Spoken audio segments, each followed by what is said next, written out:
Graça e paz, irmãos.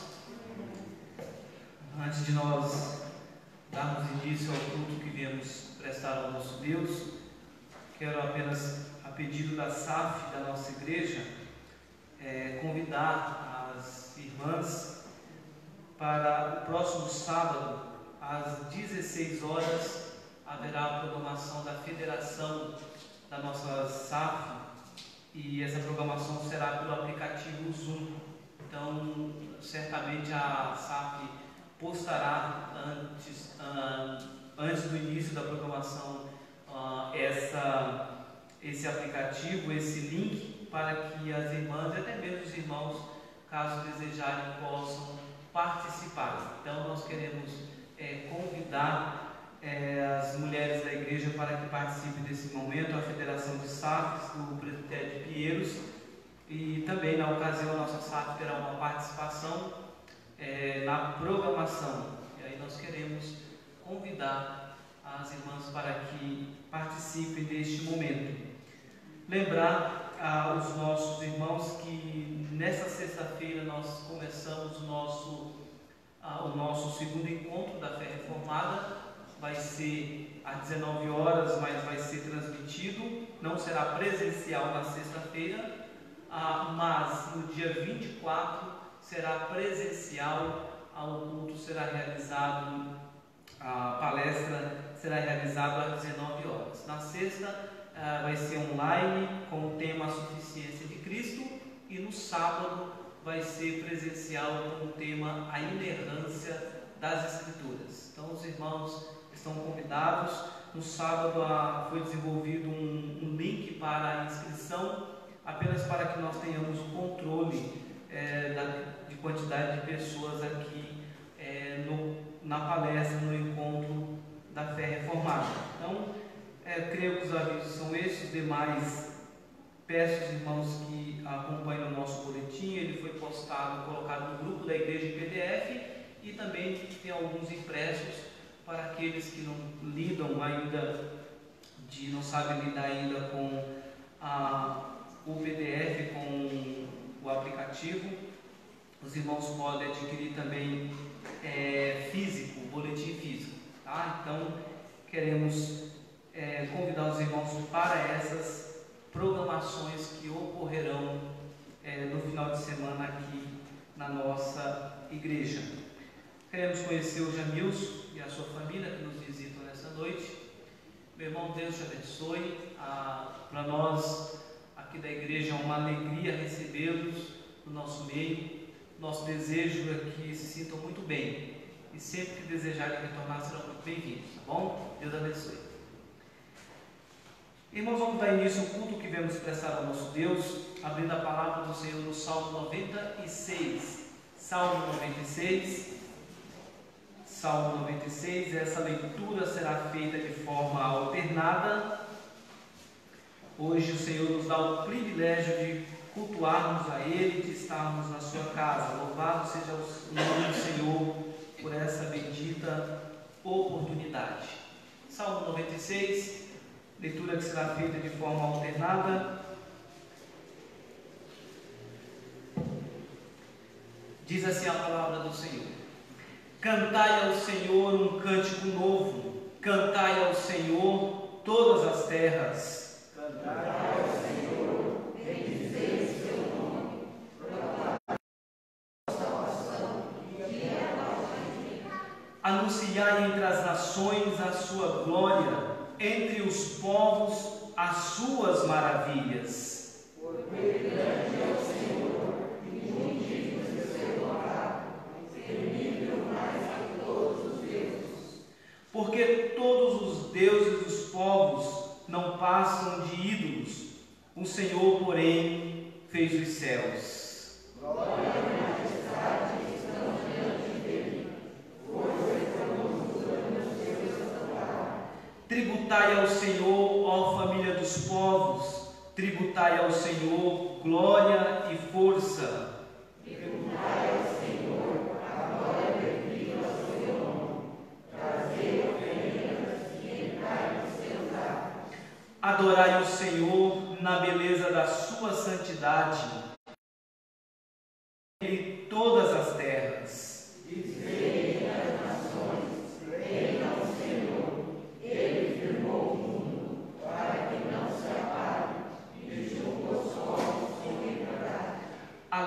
e os céus e a terra exulte, ruja o mar e a sua plenitude.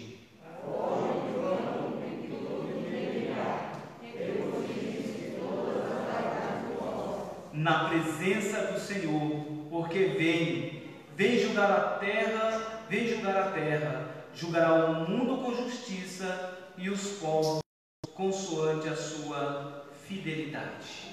Amém. Meus irmãos, louvemos ao Senhor com gratidão em nossos corações, atendendo à convocação do Senhor para a adoração, cantando hino Louvores Sem Fim.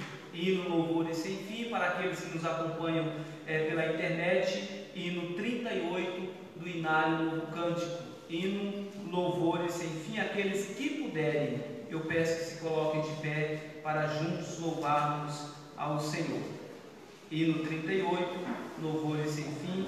Louvemos de todo o nosso coração, sejamos gratos ao Senhor pela oportunidade que Ele nos dá de louvarmos o seu santo nome nessa noite. Louvemos ao Senhor. Mil vezes mil louvores rendamos a Jesus, que da mais alta glória desceu até a cruz, por sua imensa graça, por seu ensino amor, por todo seja sempre louvado Salvador. Mil vezes sim, louvores ao Senhor, que nos amou e nos salvou, bendito Salvador. Eis ao redondo trono do Redentor Jesus, milhares de milhares em refulgente luz, com reverência adoram o grande Salvador, e ao bom Cordeiro rendem a honra e o louvor. Mil vezes sim, louvores ao Senhor, que nos amou e nos salvou, bendito Salvador. Ó, vinde agora todos também a celebrar as glórias sempre eternas do Redentor sem par, com vozes de vitória, seu nome proclamai. Mil vezes mil louvores a Cristo tributai. Mil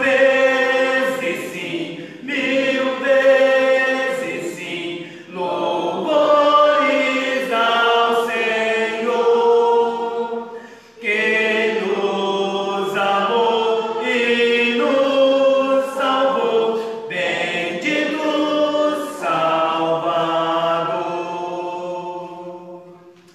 Senhor, nós somos gratos a Ti pelo privilégio, Deus, nessa noite, de juntamente com nossos irmãos, podemos adorar o Teu santo nome.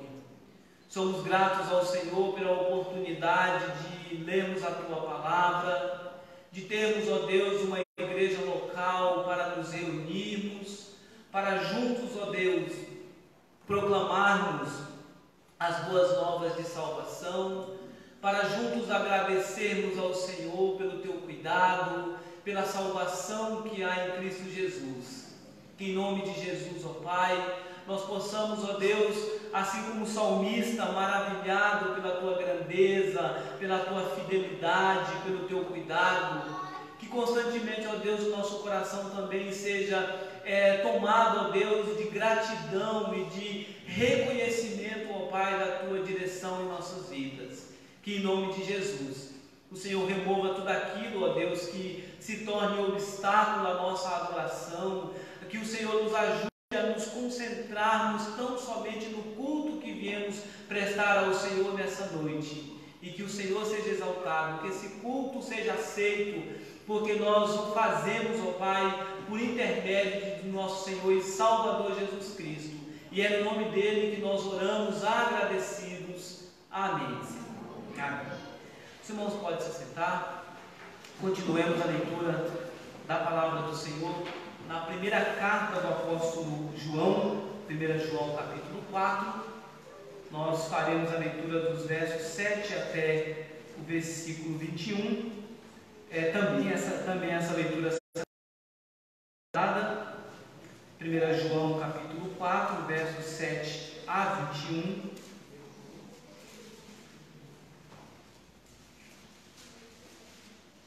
Primeira carta de João,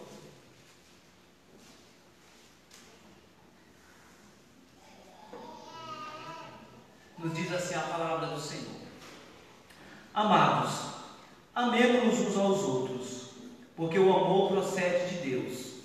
E todo aquele que ama é nascido de Deus e conhece a Deus. Aquele que não ama não conhece a Deus, pois Deus é amor. Nisso se manifestou o amor de Deus em nós, em haver Deus enviado o seu Filho unigênito ao mundo, para vivermos por meio dele. Nisso consiste o amor, não em que nós tenhamos amado a Deus, mas em que Ele nos amou e enviou o seu Filho como propiciação por nossos pecados. Amados, se Deus de tal maneira nos amou, devemos nós também amar uns aos outros. Ninguém jamais viu a Deus. Se amarmos uns aos outros, Deus permanece em nós, e o seu amor é em nós aperfeiçoado. Nisso conhecemos que permanecemos nele, e ele em nós, em que nos deu do seu Espírito. E nós temos visto e testemunhamos que o Pai enviou seu Filho como Salvador do mundo.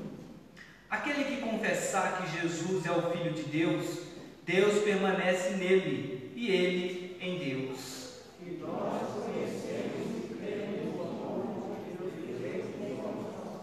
Deus é amor, e aquele que permanece no amor permanece em Deus e Deus nele. Nisto é em nós aperfeiçoado o amor, para que no dia do juízo mantenhamos confiança, pois segundo ele é, também nós somos neste mundo. No amor não existe medo, antes o perfeito amor lança fora o medo.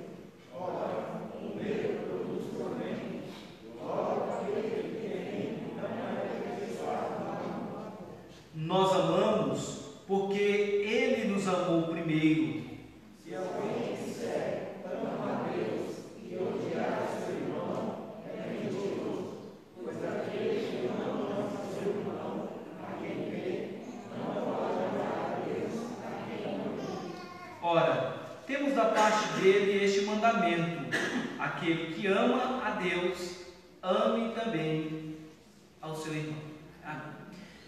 Irmãos, nós estamos diante de uma oportunidade que o Senhor nos dá nessa noite, de consultarmos em oração o nosso próprio coração, para de fato avaliarmos que resposta nós temos dado ao Senhor mediante a tantos benefícios que Ele tem feito nas nossas vidas. Aqui João está dizendo que uma das características do cristão é justamente a forma como esse cristão ama. E dá um exemplo muito prático quando ele diz que o amor a Deus, ele é caracterizado, ele é evidenciado pela forma como nós amamos os nossos irmãos. E a palavra de Deus vai dizer, não tem como você dizer que ama a Deus, não dizer que é voltado para Deus, mas se você odeia o seu irmão, você não tem um bom relacionamento com ele, você fala coisas desagradáveis do seu irmão e diante do seu irmão. Dessa forma, João está dizendo que há uma contradição. O verdadeiro amor, ele é caracterizado por uma entrega, ele é caracterizado por uma honestidade, por algo muito claro de relacionamento. Então, o apóstolo vai dizer, como pode falarmos que amamos a Deus e odiarmos o nosso irmão? Então, João diz, olha, você ama a Deus? Tá bom, então mostre o verdadeiro amor de Deus na forma como você convive, na forma como você lida com o seu irmão. É só assim que você vai demonstrar na prática o que verdadeiramente é amor cristão. Esse amor incondicional que nós vamos ver mais à frente aqui na mensagem. Por isso, nós precisamos avaliar o nosso coração. João diz, aquele que não ama não conhece a Deus, pois Deus é amor. Amar não é teoria, não é ser um especialista em amor. Talvez muitos podem descrever teoricamente, exegeticamente, teologicamente o amor, mas não conseguem vivenciar. Então não é conhecimento, é vivência. E esse é o grande desafio que o Senhor nos propõe a todos os dias, diariamente. O primeiro desafio dentro da nossa casa e depois nos nossos relacionamentos. Portanto, se há algum sentimento de desagrado, se há alguma ferida, se você não tem amado, se você tem buscado evitar os seus irmãos, se você tem buscado evitar os seus familiares, e você não tem amado da forma que deveria amar os seus familiares, independente de como eles são, independente daquilo do perfil, da natureza desse familiar. Nós como cristãos, nós não estamos aqui para dizer, olha, eu vou amar à medida que ele me ama. Não, ele pode virar as costas para você, mas você tem a obrigação de amar o teu irmão, de amar aquele que faz parte do seu convívio. Então, se você não tem feito isso, nós vamos nesse momento orar a Deus e nós temos a oportunidade de pedir perdão, pedir ao Senhor que nos ajude, nos capacite a evidenciar o verdadeiro amor em nome de Jesus. Então vamos orar neste momento. Vou pedir presbítero Amarildo que nos conduz a Deus nessa oração de confissão. Oremos. Senhor nosso Deus, nosso Pai, nos dirigimos a Ti, ó Pai, em nome de Jesus, teu filho amado, para que, Senhor, nos oriente, nos capacite, abra nosso entendimento, quebrante, teu Pai, os nossos corações, de modo a atendermos o teu mandamento, Senhor, de amarmos cabalmente nossos irmãos. Sim, Deus. Pai, nossos corações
nós continuemos louvando ao Senhor com o hino Perdão, hino 71. Aqueles irmãos que escolheram esse dia para dizimar e ofertar terão a oportunidade de fazê-lo neste hino, durante o canto deste hino, sempre lembrando que o gasofilácio menor é para ofertas missionárias e o maior para dízimos e ofertas. Hino 71, Perdão. Aqueles que puderem, eu peço que se coloquem de pé para louvarmos ao Senhor.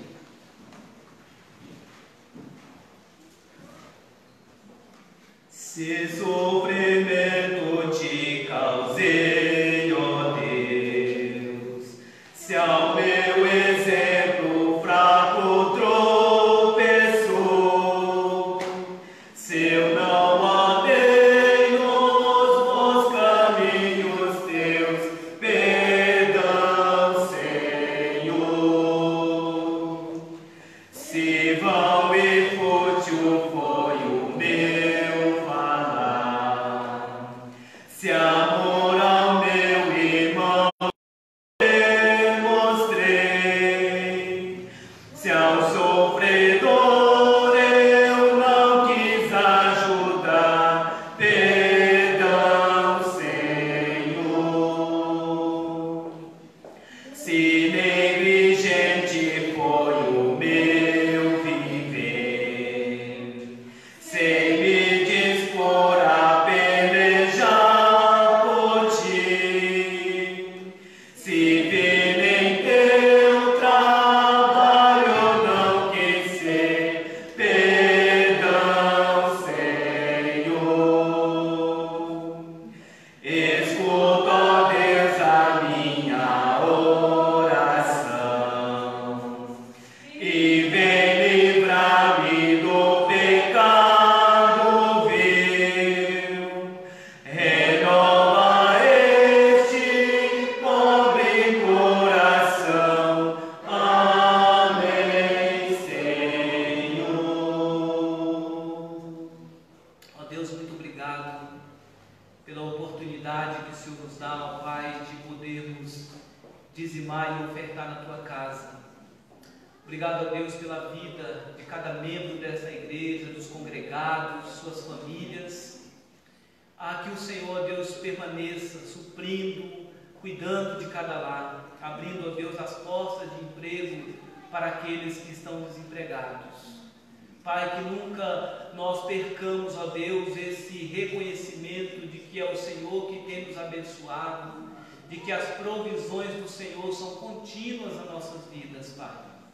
Que o Senhor abençoe a vida dos nossos missionários, ó Deus, que estão no campo, pregando a Tua palavra, semeando, ó Deus, a Tua palavra. Que o Senhor continue sustentando-nos, continue, ó Deus, fortalecendo a vida deles, para que permaneçam, ó Pai, a despeito de tantas dificuldades, que eles permaneçam confiantes no Senhor e perseverando. É o que nós te pedimos, agradecidos, ó Deus, em nome do Senhor Jesus. Amém. Amém. Pode se sentar, irmãos.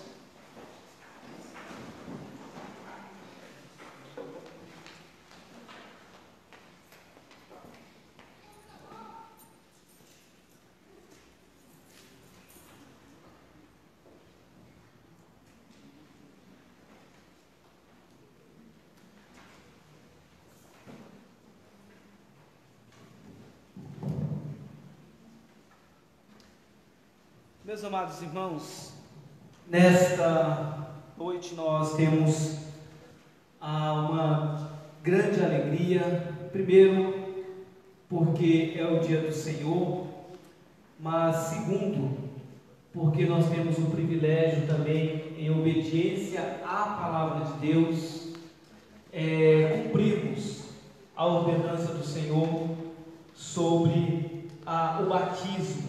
No caso, o batismo infantil. Antes de chamarmos o casal, eu quero primeiro conhecer os irmãos que nos visitam. Águida, que nos visita, Amanda e Rafael. Esses são os nosso irmão diácono André Rodrigues. Isso mesmo? Deus abençoe a vida de vocês. É uma alegria tê-las e tê-lo conosco. Nosso desejo é que se sintam muito bem e sempre que vocês desejarem retornar, serão muito bem-vindos. A Águida é a mãe do André, tá? Então, nós nos alegramos pela presença de vocês nessa noite, tá bom? Também, como eu disse, irmãos, a nossa igreja tem sido muito abençoada. Nossa igreja tem sido muito abençoada.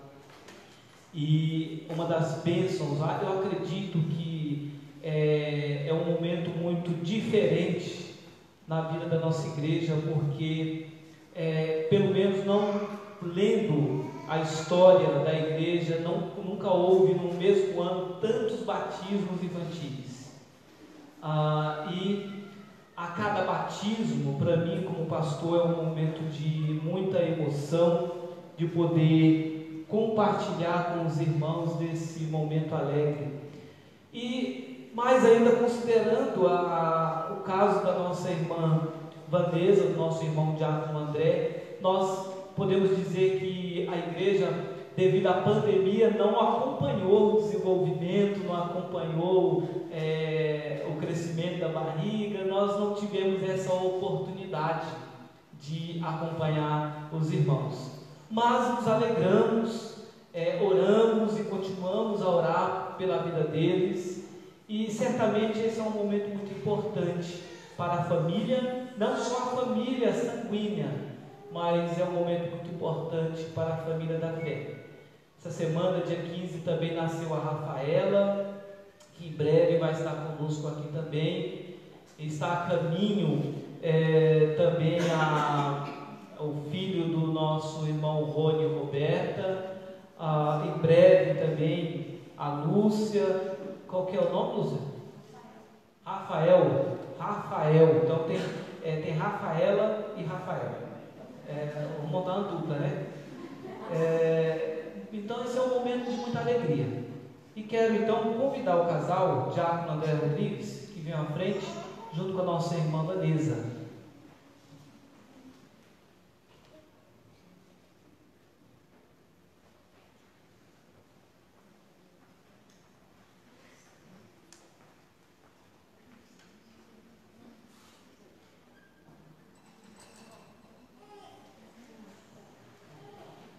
Meus irmãos, certamente,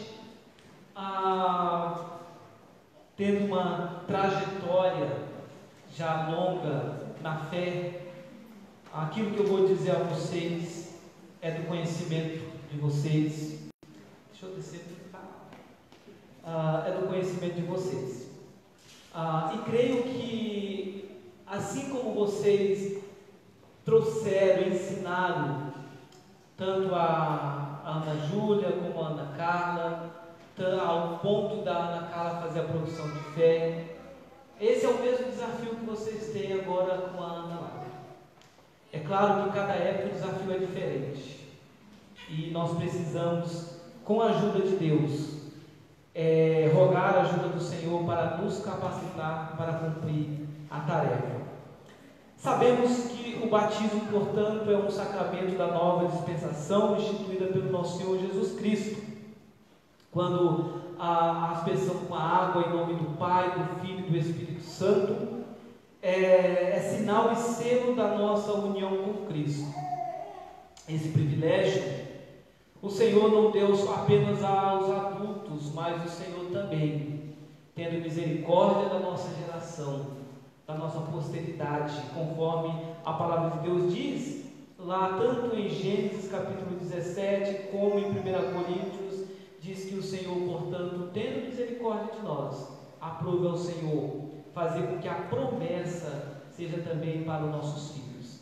E é justamente entendendo que os filhos dos crentes não têm menos direito a este sacramento do batismo, como nós, adultos, temos, é que nessa noite, confiados na promessa, confiados na palavra de Deus, é que certamente vocês vêm essa noite a apresentar para o batismo a Laura. Portanto, somos gratos porque a Bíblia diz que nossos filhos, eles são santos, e se eles são santos, eles fazem parte da mesma promessa, eles fazem parte da mesma família, e agora Deus ele está concedendo a vocês nessa noite um privilégio, um grande privilégio de dedicar a Laura ao Senhor, reconhecer diante da igreja, diante do Senhor, reconhecer não só que ela pertence ao Senhor, mas também reconhecer os deveres que vocês têm para com Deus na educação da nossa ovelhinha. Portanto, quero que vocês respondam nessa noite algumas perguntas. Primeiro, André, Vanessa, vocês creem que Deus Pai Todo-Poderoso, Criador do céu e da terra? Sim. Vocês creem em Jesus Cristo como seu único Filho, nosso Senhor, o qual foi concebido por obra do Espírito Santo, nasceu da Virgem Maria, padeceu sob o poder de Pôncio Pilatos, foi crucificado, morto, sepultado, ressurgiu dos mortos ao terceiro dia, subiu ao céu e está assentado à mão direita de Deus Pai Todo-Poderoso, de onde há de vir julgar os vivos e os mortos? Crendo no Senhor Jesus Cristo, vocês também prometem que, se o Senhor Deus conservar a vida da Laura até a idade da razão, vocês vão instruí-la na crença seguida pelo povo de Deus, como ensinada na palavra do Senhor? Vocês prometem ensinar a Laura a ler, para que venha a ler por si mesma a Santa Escritura? Vocês prometem orar por ela e com ela? Vocês prometem servir vocês mesmos de bons exemplos de piedade? Vocês prometem se esforçar por todos os meios designados por Deus para criá-la na disciplina e na correção do Senhor? Prometem ler a Bíblia com ela e trazê-la à igreja com assiduidade? Ensiná-la desde a mais tenra idade a respeitar o culto divino, a participar dele e a amar a igreja do Senhor Jesus Cristo? Meus amados irmãos, são promessas que todos nós, como pais, devemos não só ouvir, mas a cada afirmativa é algo que os pais que estão presentes aqui nessa noite devem se perguntar se vocês estão cumprindo esse papel, se vocês estão cumprindo os votos que vocês fizeram outrora, quando apresentaram os filhos de vocês também para o batismo. Certamente, essa é um grande desafio, e a oração é que no tempo próprio, a Laura vai vir à frente, e também, um dia ela vai dizer: agora a fé não é mais dos meus pais apenas, eu agora estou declarando que a fé também é minha, que eu sirvo ao Senhor Jesus Cristo.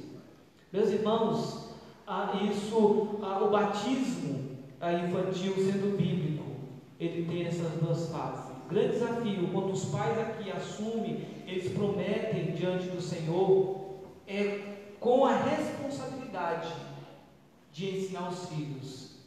Mas uma segunda fase é quando esses filhos chegarão à frente e confessarão a sua fé.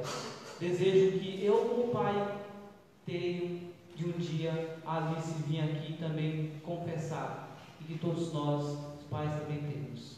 Portanto, nessa noite, nós vamos passar o batismo.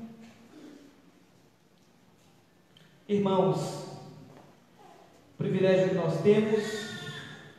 E Laura, filha da aliança, eu te batizo no nome do Pai, do Filho e do Espírito Santo. Bendito Deus, confirma no céu o ato feito neste momento. Que em nome do Senhor Jesus, o Senhor Deus continue capacitando o André, a Vanessa, para que ele seja um instrumento do Senhor na vida da Laura.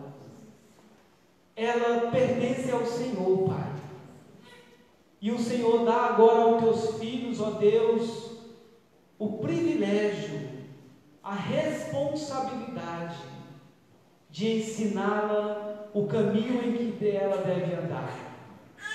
Ajuda-nos, ó Deus, como igreja de Cristo aqui presente, a sermos bênção na vida desse casal, dessa família.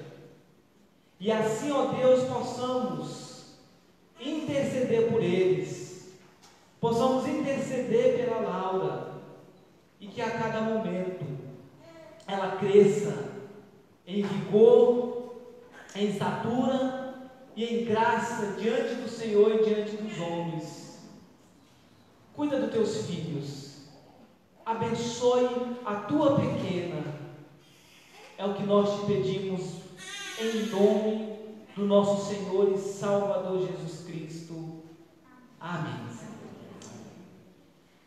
Irmãos, Deus abençoe a vida de vocês e muito obrigado pelo privilégio que vocês me dão de poder realizar o batismo da Laura, tá bom? Deus abençoe.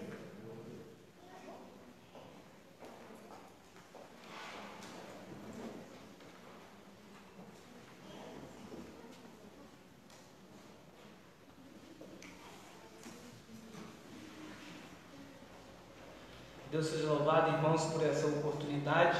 A nossa UCP, a gente percebe que está crescendo bastante, né?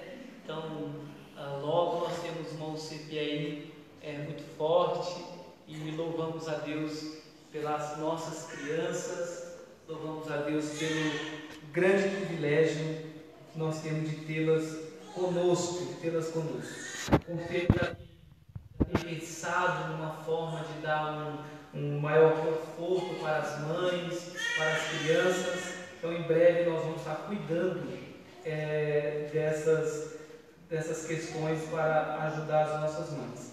A Amélia, a segunda vez também que agora veio à igreja, veio para o batismo e nessa noite também está conosco pela segunda vez. Já está no momento dela, pelo menos a minha filha, é um momento muito alegre, que é a hora da refeição. Então, assim como o pai, a Alice gosta muito de comer, eu acredito que a Amélia está indo pelo mesmo caminho, né? Então, que bom, graças a Deus por isso. Deus abençoe a vida dos irmãos. Meus amados irmãos, vamos meditar na palavra do Senhor nessa noite, abrindo as Escrituras Sagradas na carta de Paulo aos Colossenses. Carta de Paulo aos Colossenses. Nós vamos fazer a leitura dos versos 12 a 17. Dando, de certa forma, uma continuidade àquilo que nós vimos na semana passada, quando nós falamos sobre a vida dos filhos, a vida de um filho da luz. Domingo nós falamos sobre esse tema, a vida de um filho da luz, e nessa noite eu quero dar a continuidade falando sobre a vida de um eleito de Deus na comunidade da fé. O fato de sermos salvos em Cristo Jesus deve causar em nós grandes transformações na forma como nós nos relacionamos na comunidade da fé. É isso que Paulo vai dizer aqui nesses 3 versos de número 12 a 17. Diz assim: Revesti-vos, pois, como eleitos de Deus, santos e amados, de ternos afetos de misericórdia, de bondade, de humildade, de mansidão, de longanimidade. Suportai-vos uns aos outros, perdoai-vos mutuamente. Caso alguém tenha um motivo de queixa contra o outro, assim como o Senhor vos perdoou, assim perdoai-vos. Acima de tudo isto, porém, esteja o amor, que é o vínculo da perfeição. Seja a paz em vosso coração, a qual também fostes chamados em um só corpo, e sedes agradecidos. Habite ricamente em vós a palavra de Cristo, instruí-vos e aconselhai-vos mutuamente em toda a sabedoria, louvando a Deus com salmos e hinos e cânticos espirituais, com gratidão em vosso coração. E tudo o que fizerdes, seja em palavra, seja em ação, fazei no nome do Senhor Jesus, dando por ele graças a Deus Pai. Senhor, nós queremos te pedir, ilumina-nos nessa noite para entendermos a tua palavra. Que tudo aquilo que for dito não venha de mim, o teu filho, mas que eu fale tão somente a tua vontade nessa noite. É o que nós te pedimos em nome de Jesus. Amém. Irmãos, um dos maiores desafios da nossa caminhada cristã é entendermos que a nossa fé precisa ser expressada em ação. A nossa vida cristã, ela precisa ser externada, precisa ser vivenciada. Alguém já disse que, e concordo com essa frase, que não podemos glorificar a Deus através de um cristianismo externo apenas. Não é suficiente. É porque o Evangelho nos provoca ou nos ordena mudanças radicais na nossa vida cristã. O entendimento da palavra de Deus pressupõe grandes mudanças na nossa vida. Logo, quando nós lemos as Escrituras, nós percebemos que o Senhor Jesus Cristo sempre ensinava algumas verdades aos seus discípulos e depois dizia: agora você precisa colocar em prática. Não é apenas conhecer, mas é vivenciar. E dentro desse contexto está justamente esse capítulo 13 de Colossenses. Quando Paulo, portanto, começa lá no verso de número 1, dizendo: se nós já temos uma nova vida com Cristo, se nós já experimentamos a realidade de uma nova natureza, Paulo vai dizer que essa mudança ela é caracterizada pela forma como nós buscamos as coisas, pela forma como nós pensamos nas coisas. E a razão de por que devemos buscar as coisas do alto ou buscar a Deus, pensar em Deus, na palavra de Deus, a razão é porque nós morremos. A nossa vida agora, ela só é uma realidade porque essa vida ela é manifesta por meio de a morte de Cristo nos deu vida. E é somente então por intermédio de nosso Senhor Jesus Cristo que nós podemos viver uma nova vida. Diante dessa realidade, Paulo vai dizer, então, algumas coisas precisam ser abandonadas na nossa vida cristã. E ele vai dar uma série de exemplos de coisas que precisamos fazer morrer nas nossas vidas. Aqui está no verso número 5 aqui. Fazei, pois, morrer a vossa natureza terrena. A ideia do verbo fazer é matar. Nós precisamos todos os dias, com a ajuda de Deus, matar a natureza pecaminosa que constantemente tem lutado dentro de nós.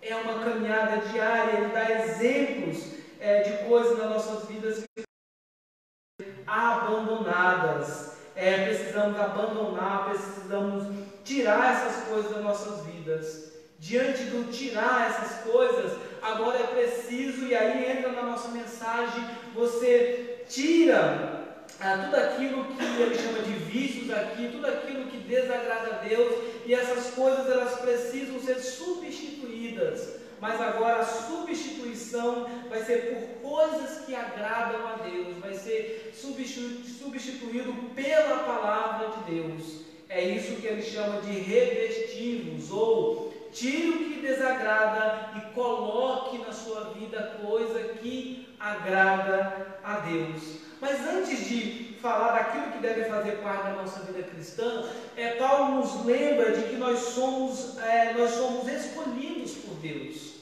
E a escolha de Deus não tem como base nossos méritos, a nossa capacidade, aquilo que você pode oferecer para Deus. Não é isso. Não é aquilo que você pode oferecer, é o contrário. Se fosse depender de nós mesmos, nós não conseguiríamos nos salvar, porque sem a graça de Deus, eu e você só oferecemos coisas ruins para as pessoas e para Deus. Mas o Senhor vai nos dizer por meio de Paulo que nós somos escolhidos de Deus, nós somos separados por Deus. Por isso que ele coloca a expressão no verso 12, nós somos santos. Ou seja, Deus nos escolheu, Deus nos separou. Dentre tantos, Deus separou um povo. E se você confessa Jesus Cristo como seu único e suficiente Salvador, você então faz parte desse povo que foi escolhido Paulo nos lembra que nós somos amados pelo Senhor. Nós somos amados por Deus, e esse amor do Senhor não é um amor, não é uma troca de favores. Ele está dizendo que Deus nos ama, e Ele nos ama de uma forma incondicional, Ele nos ama de uma forma verdadeira, de uma forma prática. E como que esse amor se tornou prático na história? Quando o próprio Deus enviou Jesus Cristo para morrer no seu e para morrer no meu lugar. Quando nós, portanto, nós estávamos distantes do Senhor, Ele resolveu, portanto, nos salvar e enviou o seu Filho, nos deu a fé para crermos na obra de Jesus Cristo. E uma vez crendo nessa obra, nós podemos agora então fazer parte da família da fé. Mas esse que Deus escolheu é inserido numa comunidade, é inserido no corpo, e fazendo parte do corpo de Cristo, nós, como filhos de Deus, temos grandes responsabilidades na nossa vida cristã, como parte do corpo, como uma nova vida, como alguém que tem uma nova natureza.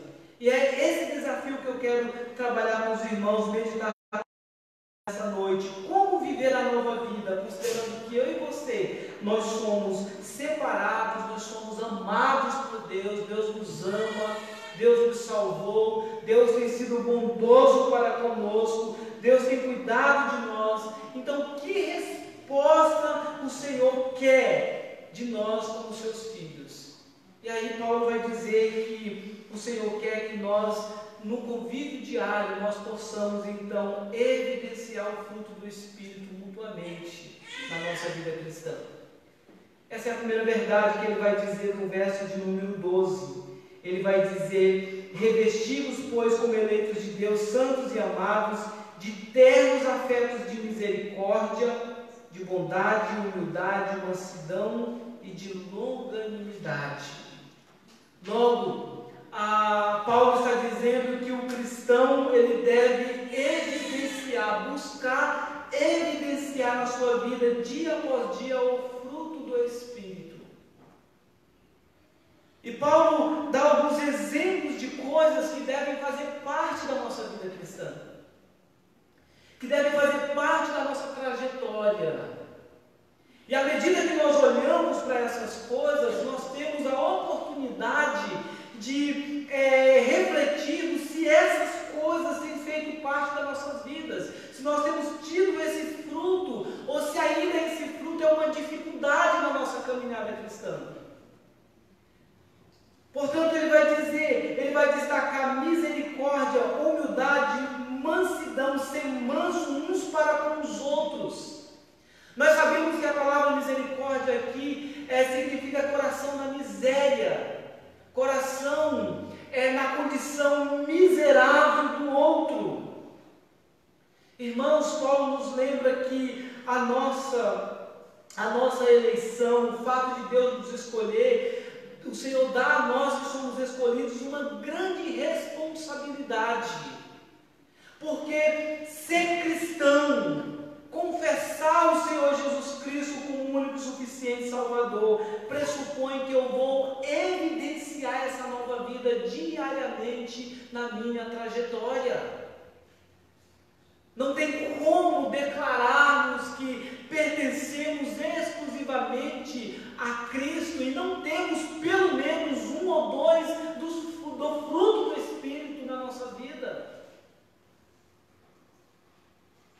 E é preciso que nós avaliemos, portanto, aquilo que Paulo está dizendo. Nós precisamos evidenciar, e é mutuamente, ou seja, não é uma responsabilidade minha como pastor apenas de agir com misericórdia com o meu irmão, mas o meu irmão precisa agir com misericórdia para comigo, como pastor também.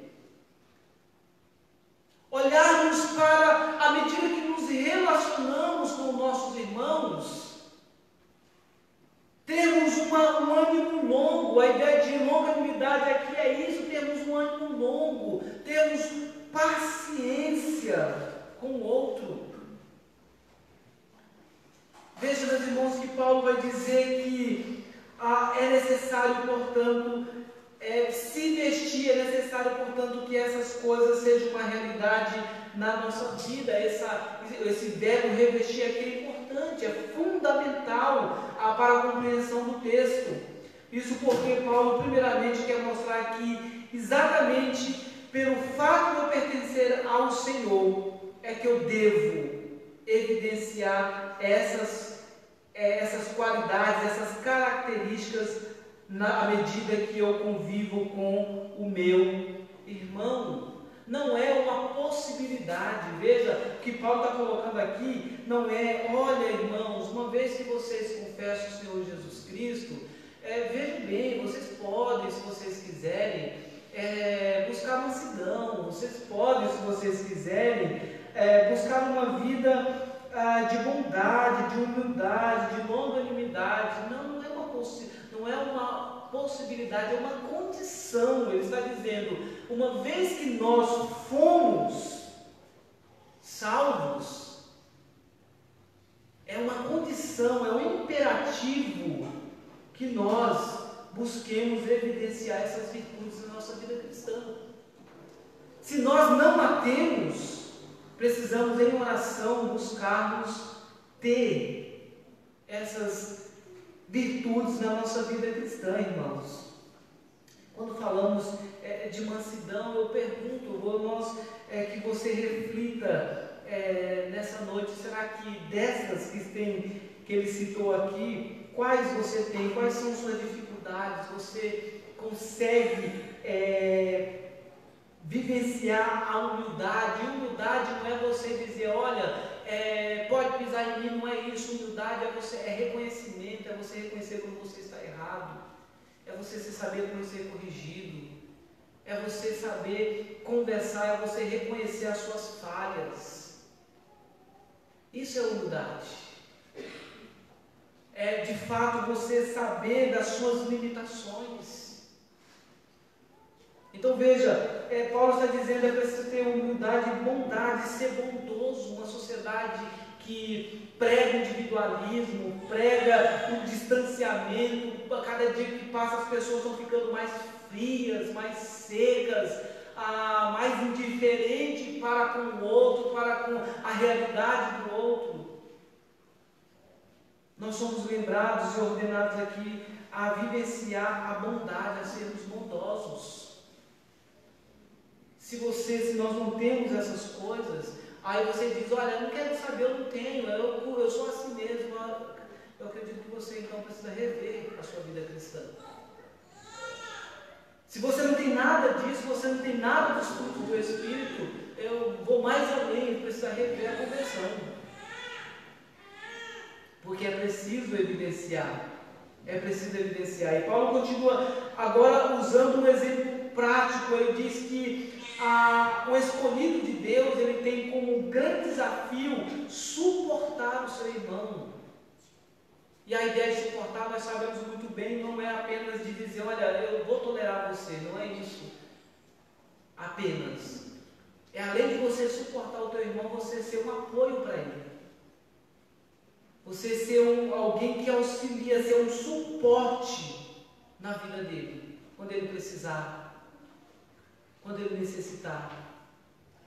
Então veja bem que suportar uns aos outros aqui, no verso 13 ele vai dizer, suportai-vos uns aos outros, perdoai-vos mutuamente. Então ele coloca alguns desafios. Como é que eu vou suportar o meu irmão? Como é que eu vou suportar as pessoas? Paulo vai dizer que tem algumas formas de você suportar. Primeiro, quando você exerce o perdão na vida do teu irmão, na vida do teu familiar.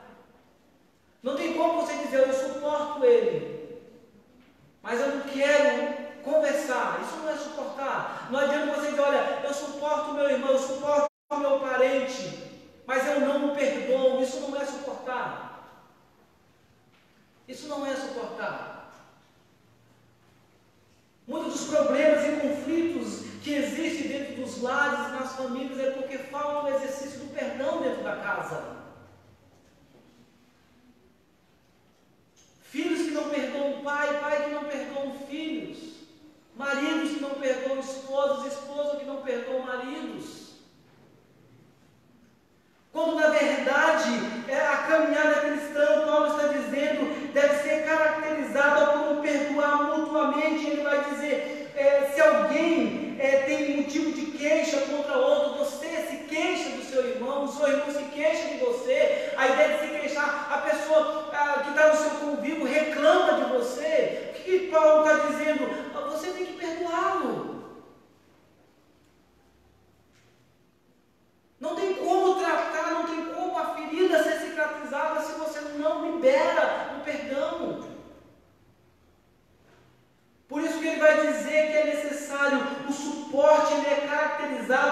uma vida de apoio mútuo, suportar diferenças, suportar as pessoas nas suas individualidades. Saber com a ajuda de Deus ser suporte. Meus irmãos, isso é um grande desafio na família. Suportar o teu irmão dentro da igreja. Paulo vai dizer que nós fazemos parte da comunidade, nós somos corpo de Cristo e nós fazemos parte de um mesmo corpo. E é inadmissível fazer parte de um corpo e não exercitar o perdão do corpo. É inadmissível na vida de alguém que se declara filho de Deus dizer que não suporta o seu irmão, de que não suporta se relacionar com ele, de que não quer saber de conviver com ele. Isso é inadmissível para alguém que se declara filho de Deus, para alguém que se declara uma nova criatura. Paulo diz, ele continua dizendo, é preciso perdoar mutuamente, caso alguém tenha motivo de queixa contra outro, assim como o Senhor vos perdoou, perdoai-vos vós também. Então veja, olha o que Paulo está dizendo. Paulo diz, olha, quer um exemplo muito prático de perdão? Tem alguém que reclama de você, você sabe de alguém que está indiferente com você? Ou você fez alguma coisa para machucar alguém da sua família ou do seu relacionamento, você reconhece que fez isso? Se você não praticou ou não busca vivenciar o fruto em cima que ele falou de humildade, você não vai conseguir procurar a pessoa para dizer, meu irmão, em nome de Jesus, irmão, me perdoe. Se caso eu falei alguma coisa que te machucou, se eu falei alguma coisa que feriu você, chegar na sua casa e dizer, olha, para o seu familiar, se eu fiz alguma coisa que te machucou, se eu feri o teu coração, se eu disse alguma coisa que não estava correta, em nome de Jesus, me perdoe. Agora, se não buscar ter uma vida de reconhecimento, que é a humildade, nós não teremos a capacidade de perdoar quando outros tenham queixa contra nós. Então, irmãos, veja que Paulo está dizendo, é preciso, portanto, suportar uns aos outros, manifestar perdão a exemplo de Cristo. E ele vai usar o exemplo de Cristo aqui e dizer, olha, Cristo nos perdoou. Se Cristo nos perdoou, você tem o dever, a obrigação de seguir o seu mestre, de seguir o modelo que é Cristo. C.S. Lewis disse que é mais fácil falar sobre o perdão do que perdoar. É fácil falar sobre perdão até encontrar alguém para perdoar. Amar todos é fácil. O desafio é amar quem nos prejudicou ou aquele que nos feriu. Então entra naquilo que João vai dizer, você ama a Deus? Eu amo a Deus, o meu coração está voltado para o Senhor. Eu tenho uma vida de relacionamento profundo com Deus. Ótimo. Então isso significa que a forma como você está vivendo com teus irmãos e com as pessoas que te cercam precisa viver coerente com a palavra de Deus. Porque você diz que ama a Deus, que você não vê. Muito simples aquilo que João está dizendo, mas desafiador para a nossa vida cristã. Paulo vai dizer que um escolhido, filho de Deus, ele precisa amar em Cristo o outro, isso de forma incondicional. Gálatas capítulo 6 vai dizer, levai as cargas uns dos outros e assim cumprireis a lei de Cristo. Veja, meus irmãos, Paulo define o amor como vínculo. Se você observar a sequência do texto aqui, ele vai dizer no verso 14, acima de tudo isso, porém, esteja o amor, que é o vínculo ou o elo que possibilita a perfeição. Vamos tentar imaginar, se há um abismo entre você e outra pessoa, esse abismo ele vai ser rompido, esse abismo vai ser vencido com a prática do amor incondicional. Quando eu amo, eu estou disposto a caminhar um pouco mais com as pessoas que me machucam, a exercitar o perdão, Amar a Deus sobre todas as coisas e ao próximo como a si mesmo é uma verdade já proclamada no Antigo Testamento, mas que no Novo Testamento tem uma conotação, um aditivo, quando o apóstolo João vai dizer que nós devemos amar o próximo assim como o Senhor nos amou. E logo em seguida, João vai dizer como Ele nos amou, Ele, portanto, se entregou por nós. Em Romanos 5, verso 8, Paulo diz que Deus dá prova do seu amor para conosco, pois quando éramos ainda pecadores, Cristo morreu por nós. E nós devemos, portanto, imitar o nosso mestre, um teólogo chamado de Ansbach vai dizer que somente um amor desinteressado e piedoso pode manter o cristão unido e forte, porque o amor é mais do que um sentimento afetuoso, é uma atitude. Não é só dizer o quanto eu amo os meus irmãos, mas é o quanto daquilo que você pratica com os seus irmãos, daquilo que você está dizendo. Irmãos, portanto, ela deve ser a manifestação do grande amor de Deus. O cristão deve manifestar o próprio Deus na comunidade.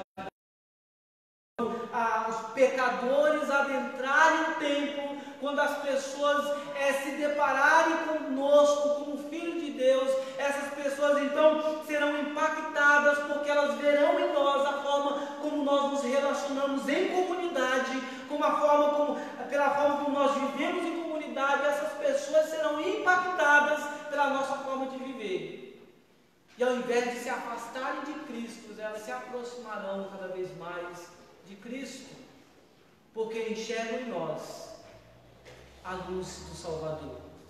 Enxergam em nós não um paradoxo, mas algo muito harmônico, muito claro do que é teoria e praticidade, fala e vivência, vida diária com Deus. Por isso que Paulo encerra dizendo que o Filho de Deus deve usar sempre da palavra para orientação em tudo o que faz. Então veja, o Filho de Deus deve evidenciar o fruto do Espírito, deve, como resultado dessa evidência do fruto, deve suportar uns aos outros, servir de apoio, exercer o perdão na comunidade, nos seus relacionamentos. Se você tem motivo de queixa contra outro, ao invés de falar para as pessoas, de ser maledicente, de reclamar para terceiros do outro, você procura o outro e resolve suas diferenças. Essa é uma atitude cristã. Uma atitude não cristã é a fofoca. Uma atitude não cristã é a maledicência. Uma atitude não cristã é você estar ferido com alguém, mas ao invés de procurar para resolver, você prefere falar para o outro. Uma atitude não cristã é promover a divisão dentro do corpo, ao invés de promover a paz, ao invés de promover a harmonia do corpo de Cristo. Por que eu e você podemos fazer tudo isso? Porque Paulo vai dizer que quem é o árbitro, quem é o juiz, é o próprio Cristo. Olha o que ele vai dizer: nós precisamos usar a palavra para orientação em tudo o que fazemos. Seja a paz de Cristo o árbitro em vosso coração, a qual também foste chamados em um só corpo, e sedes agradecidos.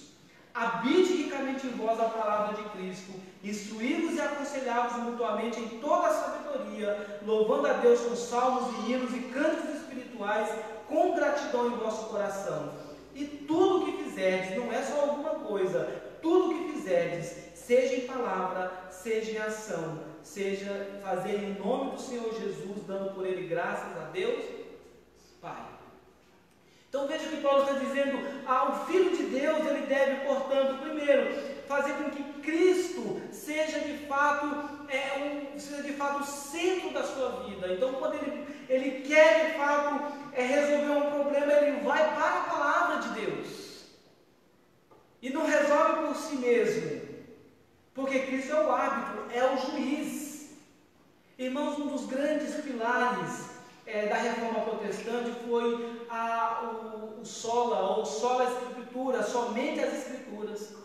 Já naquele período era preciso retornar à origem, era preciso retornar não só ao estudo, mas à obediência da palavra. Logo, nós também somos exortados a em tudo que fizermos colocarmos Cristo.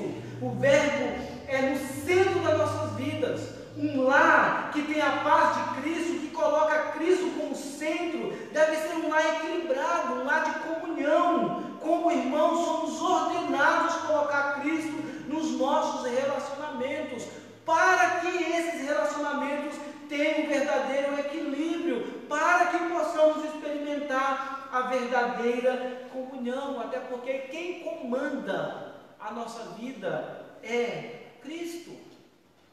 Ele é o árbitro. A exemplo de um jogo, de um esporte, que o árbitro está ali para orientar, para fazer com que as regras sejam cumpridas.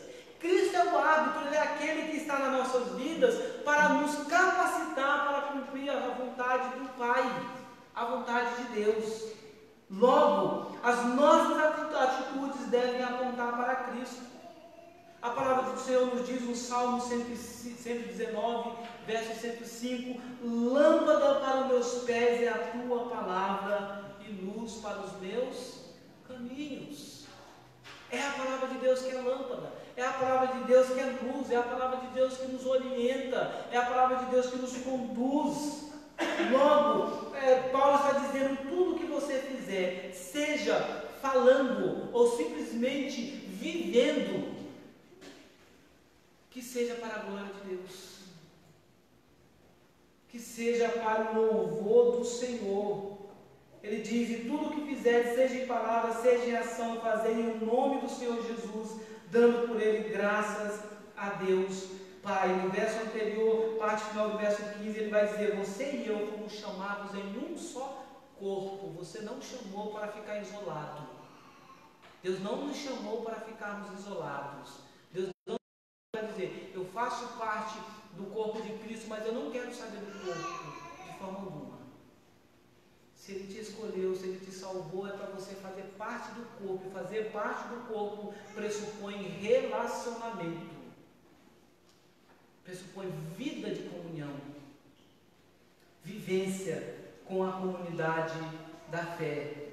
Logo, meus irmãos, é preciso compreender, quando ele diz fazer tudo em nome do Senhor Jesus, as nossas ações, nós precisamos compreender que as nossas ações são feitas e tomadas diante de Cristo. Logo, as suas atitudes no seu trabalho, as suas atitudes na sua casa, elas são tomadas diante de Cristo.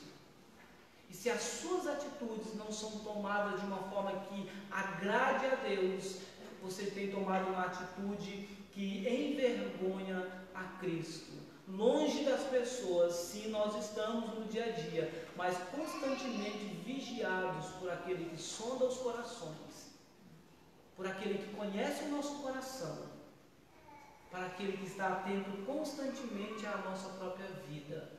Não importa que o outro, mas importa o que o Cristo tem visto nas nossas vidas. O que Cristo tem visto na sua vida? Se as nossas ações devem ser tomadas diante de Cristo, o que o Senhor tem visto na sua vida? Meus amados, as nossas atitudes devem apontar para Cristo. A palavra de Deus nos orienta quanto a isso. Logo, é preciso que eu e você pensemos quais dessas ordenanças ou desses desafios não tem sido uma realidade da nossa vida. Será que você tem alguém no seu relacionamento que você precisa perdoar? Será que tem alguém que você ainda não liberou perdão? Será que no seu relacionamento você é aquela pessoa que se explode facilmente? Se você não tem mansidão, precisa pedir, Senhor, ajuda-me a exercer a mansidão. Você tem tido paciência? Você tem sido longânimo com a pessoa que convive com você? Irmãos, na parte da manhã, quando nós meditamos sobre a carta de Judas, nós vimos que Judas disse que é preciso que nós tenhamos paciência com os duvidosos. E eu volto a dizer aquilo que eu disse na parte da manhã: nem todo mundo está na mesma caminhada que você. Às vezes você já deu bons passos, você já andou bastante, mas não significa que o teu irmão está na mesma caminhada que você. Às vezes ele está com dificuldade, às vezes ele está dando passos lentos, às vezes ele precisa da sua ajuda, mas eu já ajudei, não importa quantas vezes. A Bíblia diz que nós precisamos ter paciência com aqueles que são mais lentos. Paciência com aqueles que não têm a mesma velocidade que a nossa. Não é porque você é maduro que significa que todos na comunidade ou no seu relacionamento são maduros também. Por isso, é preciso que nós pensemos. Você tem suportado? Essa palavra não deveria fazer parte do linguajar do cristão. Eu não suporto aquela pessoa. Jamais deveria fazer parte do linguajar do cristão. Porque nós precisamos suportar, por mais difícil que a pessoa seja. E quando você acha que o outro é difícil, eu posso dizer para você que em determinados momentos eu, como pastor, sou mais difícil ainda do que você. E logo, nós precisamos ter paciência uns com os outros, porque fazemos parte do mesmo corpo, e que assim vivamos, e que assim proclamemos a palavra do Senhor, por meio ou simplesmente por meio da nossa vivência diária. E assim, o que fizermos vai ser para a glória de Deus, vai ser para honrar a Cristo e não para envergonhar o Evangelho. Que o próprio Deus nos capacite, nos ajude a vivermos, portanto, dessa forma, em nome de Jesus. Amém. Nos coloquemos de pé aqueles que podem, vamos orar ao Senhor. Senhor Deus, Tu conheces o nosso coração, sabe, ó Deus, das nossas dificuldades, daquilo que tem sido uma luta diária nas nossas vidas. Não somos perfeitos. Estamos, ó Deus, caminhando em um processo de santificação. Por isso nós precisamos da Tua ajuda. Precisamos da Tua ajuda para adquirirmos, ó Deus, o fruto que ainda não temos. Precisamos da Tua ajuda para termos paciência com aqueles que convivem conosco, suportando e sendo suporte na vida deles. Ajudando-nos, ó Deus, para que o nosso amor não seja algo apenas falado, mas nas diversas oportunidades que temos, que venhamos a evidenciar esse amor verdadeiro. Ajuda-nos, ó Pai, a fazer da Tua palavra ferramenta para as nossas decisões diárias. Somente assim, ó Deus, nós vamos percorrer passos que venham glorificar o Teu santo nome. Tu conhece cada família aqui nessa noite. Tu conhece cada irmão que está aqui, ó Deus. Por isso, que esta palavra, que não volta vazia, ela encontre guarida nos corações. E que não venhamos apenas, ó Deus, assimilar, mas que nesta semana nós tenhamos oportunidade de colocar em prática na nossa vida. É o que te pedimos. Em nome do Senhor Jesus Cristo. Amém. Agora, meus irmãos, que a graça do nosso Senhor e Salvador Jesus Cristo, que o amor de Deus, nosso Pai, que as consolações, o poder do Espírito Santo de Deus, permaneça sobre nós, irmãos, não somente hoje, mas até a volta gloriosa do nosso Senhor e Salvador Jesus Cristo. Amém. Meus irmãos, o nosso culto está encerrado. Aproveite alguns instantes para agradecer a Deus pela oportunidade de estar nessa noite na casa do Senhor e que todos tenham uma semana abençoada em nome do Senhor Jesus. Os nossos visitantes, mais uma vez, muito obrigado pela presença. Que Deus continue abençoando a vida de vocês.